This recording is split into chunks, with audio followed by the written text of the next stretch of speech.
Hi viewers எல்லோருக்கும் வணக்கம். இன்னைக்கு ஐயனார் துணை தொடர்கதையில் வானதி பாண்டி வீட்டுக்கு வந்து நான் பிரியாணி செஞ்சு தரேன்னு சொல்லிட்டு பிரியாணி செய்கிறாங்க. பிரியாணி செய்யும்போது அவங்க வெங்காயம் வெட்டுறாங்க. அவங்க வெங்காயம் வெட்டுற ஸ்டைலை பார்த்துட்டு பல்லவன் அப்படியே வெங்காயத்தை பார்க்குறாரு, அவங்கள பார்க்குறாரு, வெங்காயத்தை பார்க்குறாரு, அவங்கள பார்க்குறாரு. இவங்க இன்றைக்கி பிரியாணி செஞ்சு முடிச்சிடுவாங்களா அப்படின்னு சொல்லிட்டு. ஆனால் வெங்காயத்தை சரியாகவே வெட்டலை. என்ன பாண்டி, என்ன நீங்கள் கத்தி எவ்வளோ மொக்க கத்தியாக வச்சுருக்கீங்க அப்படின்னு சொல்கிறாங்க. உடனே வந்து பாண்டி வாங்கி வெட்டி தராரு. இப்போ நல்லா தானே வெட்டுதுன்றாரு. அது நல்ல கத்தினா யார் வெட்டினாலும் வெட்டணும். நீங்கள் வெட்டி வெட்டி பழக்கம், அதான் எந்த முனையில் வெட்டுதுன்னு பார்த்து வெட்டுறீங்க அப்படின்னு சொல்கிறாங்க. அதுக்கப்புறமா என்னன்னா நிலா, சேரன், சோழன் இவங்க எல்லாருமே வந்து பாட்னாவுக்கு போகிறாங்க. பாட்னாவில் இருந்து பித்தான்ற ஊருக்கு ஒரு ட்ராவல்ஸில் போய்கிட்டே இருக்காங்க. அப்போ வந்து சேரன் சொல்கிறாரு, சோழா, உன்னையும் நிலாவையும் என்னை இங்கே கூட்டிகிட்டு வந்ததுக்காக நான் வந்து பயப்படுறேன்டா. எதனா வந்து நடக்க போகுது. ஏன்னா அவங்க ஆளுங்கெல்லாம் மோசமான ஆளுங்க, சந்தாவுடைய ஆளுங்கெல்லாம். பாரு, நம்ம ஊருக்கு வந்தே துப்பாக்கியை காமிச்சு சந்தாவை கூட்டிகிட்டு வந்துட்டாங்க.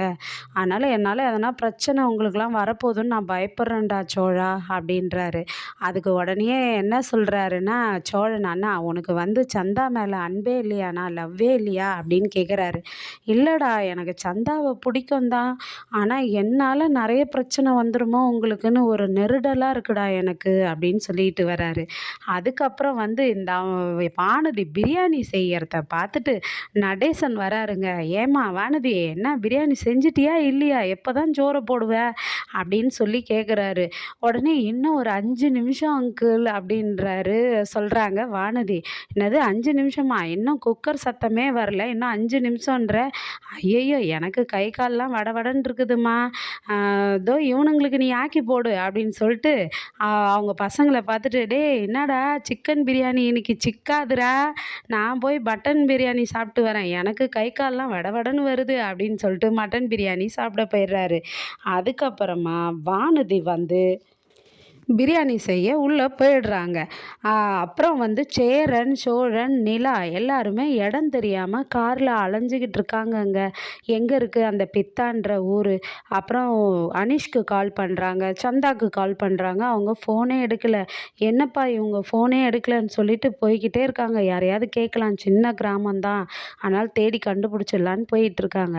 அதுக்கப்புறம் வானதி பிரியாணி செஞ்சு முடிச்சிடுறாங்க. இங்கே பிரியாணி செஞ்சு முடித்தவொடனே பல்லவா, பாண்டி, சாப்பாடு ரெடி, வாங்க சாப்பிட்லாம் அப்படின்னு கூப்பிட்றாங்க.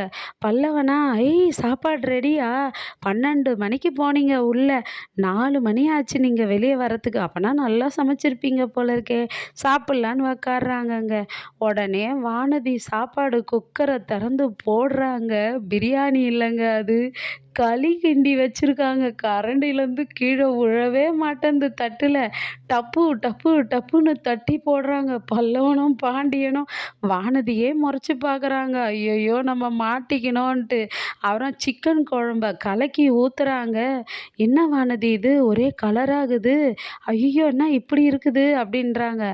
காரத்தை நிறைய போட்டியா என்ன அப்படின்னு கேட்குறாங்க. அளவான காரம் தான் போட்டேன் பாண்டி, நல்லாயிருக்கும் சாப்பிடு அப்படின்ட்டு ஊற்றுறாங்க. ஊற்றி பிசைஞ்சி வாயில் வச்சா சரியான காரம், பயங்கரமாக ரொம்ப காரம். பாண்டியனுக்கு அப்படியே தாங்கலை. ஆன்றாரு வாயை திறந்துக்கிட்டு. என்ன ஆச்சு பாண்டி அப்படின்னா, இல்லை கொஞ்சம் காரம் அப்படின்னு சொல்கிறாரு பாண்டியன்.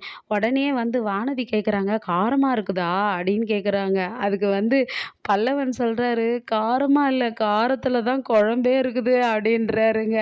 அதுக்கப்புறம் ஐயோ என்ன பண்ணுறதுன்னு தெரியாமல் உடனே பல்லவன் சொல்கிறார் பாண்டிக்கிட்ட, அண்ணா பிரியாணியில் உப்பாக இருக்குதுண்ணா, ஒழுங்காக எனக்கு சாயந்தரமாக நல்ல சாப்பாடு வாங்கி கொடு அப்படின்னு சொல்கிறாரு. கண்டிப்பாடா பல்லவா, நான் உனக்கு வாங்கி தரேன்டா அப்படின்றாரு பாண்டியனும். அதுக்கப்புறமா வானதி, நானும் போட்டுக்கிட்டு சாப்பிட்றேன் அப்படின்ட்டு சாப்பிட்றாங்க. நடேசன் வராரு. என்னப்பா ஒரேடியா, ஐயோ பிரியாணியை கலரை பார்த்தாக்கா நல்லா இருக்கும் போலகுதே, என்ன இது சிக்கன் குழம்பு இவ்வளோ கலராக இருக்குது, இதை நீங்கள் சாப்பிட்டீங்கன்னா பாத்ரூமில் தான் போய் உக்காருவீங்க போல இருக்க அப்படின்னு கிண்டல் பண்ணுறாரு. அப்புறம் அப்பளம் எடுத்துன்னு வந்து குடுக்குறாங்க வானதி. அப்பளத்த பார்த்தா கருகி போய் கருப்பா இருக்குது. உடனே நடேசன் கேட்குறாரு, "என்னம்மா வானதி, இதான் உங்க ஊர்ல அப்பளமா?" அப்படின்றாரு. "ஆமா அங்கிள்" அப்படின்றாங்க. "நீங்க சாப்பிட்றீங்களான்னு?" கேட்குறாங்க. "ஐயய்யோ! வேணாம்மா, நான் மட்டன் பிரியாணி சாப்பிட்டு வந்தேம்மா" அப்படின்னு சொல்றாரு.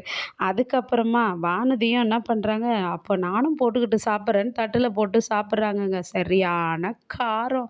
"ஐயய்யோ! காரமா இருக்கே, கொஞ்சம் காரமா இருக்கேன்றாங்க." "கொஞ்சம்" அப்படின்னு கிண்டல் பண்றாங்க. இல்ல, இல்ல நான் வெள்ள சாப்பாடு போட்டுக்கிறேன்னு வெள்ள சாப்பாடு போட்டு தயிர் ஊத்திக்கிறாங்க. பல்லவனுக்கும் குடுக்குறாங்க. உடனே இல்ல பல்லவன பார்த்து, "பல்லவா தயிர் நல்லா இருக்குதுல்ல" அப்படின்றாங்க. உடனே அவங்க மாமனார் சொல்றாரு, "நடேசன் தயிர் கடையில வாங்குதும்மா, நல்லா தான் இருக்கும்ன்றாரு." ஆனா பாண்டியன் வேற வழியே இல்லாம சாப்பிடுறாருங்க. பாவம் என்னதான் நடக்குது? நாளைக்கு சாப்பிட்டு பாத்ரூம் கையுமா இருக்காங்களா என்னன்னு நாளைக்கு பார்க்கலாம். நன்றி. பாய்.